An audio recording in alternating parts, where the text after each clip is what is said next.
Hey everybody, it's Nick Carmine coming live from Mattoon, Illinois, and I just got done watching TNA Genesis, and it was a fairly decent pay-per-view to kick off the year, to say the least. They had a total of 8 matches, but anyway, Christy Hemme and Kevin Nash could not compete tonight due to injuries, so they had to be replaced. So in our first match, it was a match that was added on late. We had LAX and Eric Young battle Jimmy Rave, Kyoshi, and Sanjay Dutt, and it ended up with LAX and Eric Young getting the victory. Not much of a surprise there, although I did thought Kyoshi would be. I thought that they were kind of pushing Kyoshi to be a pretty good superstar, but I don't know. It was a fairly decent match, to say the least.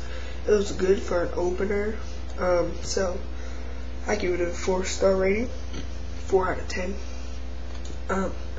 Next match was Alex Shelley versus Chris Sabin for the vacant X Division Championship. This match was very good, a lot of high flying in it, and I just like the ending, how Alex Shelley faked a ankle injury, and then as Sabin was walking over, he cradled Sabin for the pin. So Alex Shelley is the new X Division champion. I wish him the best, and this was a really good match. If this was an opener, it would have been a great opener, especially since it was X Division and for a title. I gave this match 7 stars because it was really good.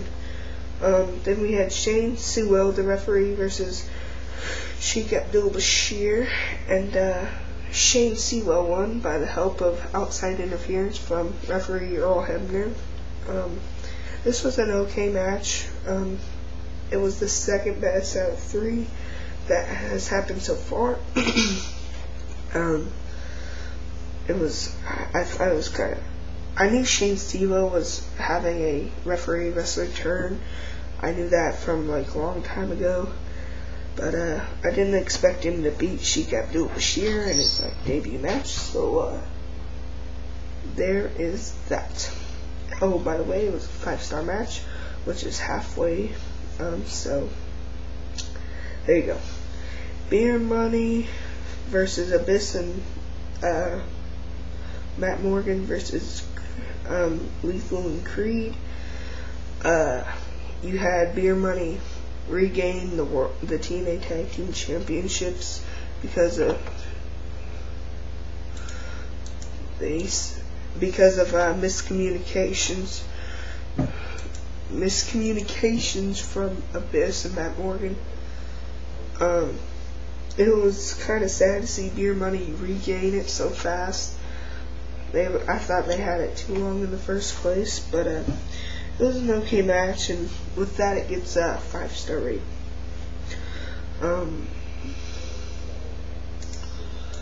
Let's see.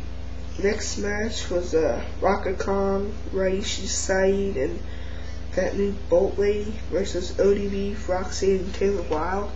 And since Christy Hemme was hurt and they couldn't have that Diva Battle Royal thing, they had a 6 women tag team match where the person that picked up the pinfall would get the TNA knockout title shot.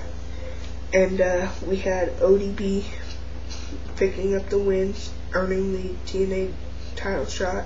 And for a 6-woman tag team match for a #1 contenders spot, it was a fairly decent match, especially for women's. It got 4 stars. Next match, my match of the night, was Kurt Angle versus Jeff Jarrett, which was a bloody bout, which ended up with Kurt Angle winning, just barely over a bloodied and battered Jeff Jarrett that could barely walk anymore. It was a really good match. It was phenomenal. This is what you need to start off a brand new year, you know.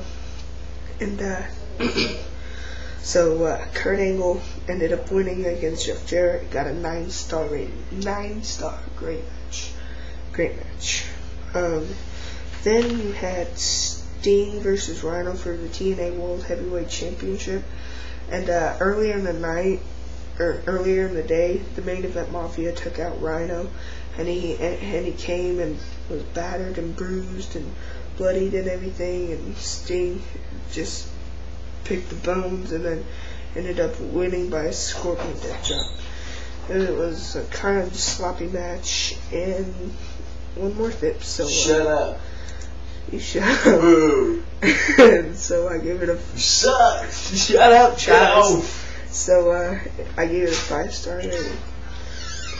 Then our main event was supposed to be a really good match, but basically since Nash went out, I think that lost a lot of the excitement. It was Mick Foley, Styles, and Brother Devon versus Steiner, Booker, and supposed to be Kevin Nash, but Kevin Nash was injured, so they replaced him with Kip James, and Foley in his in-ring return ended up picking up the win in the 6-man tag team match to get a 7-star rating on that for me. It was an okay main event, but I thought Kurt Angle and Jeff Jarrett really stole the show. I thought that was a phenomenal match. And that's all I really got on TNA Genesis for 2009. First pay-per-view of the year. I found it really entertaining. Overall, it was pretty decent. It was worth watching. I didn't spend the money to watch it, but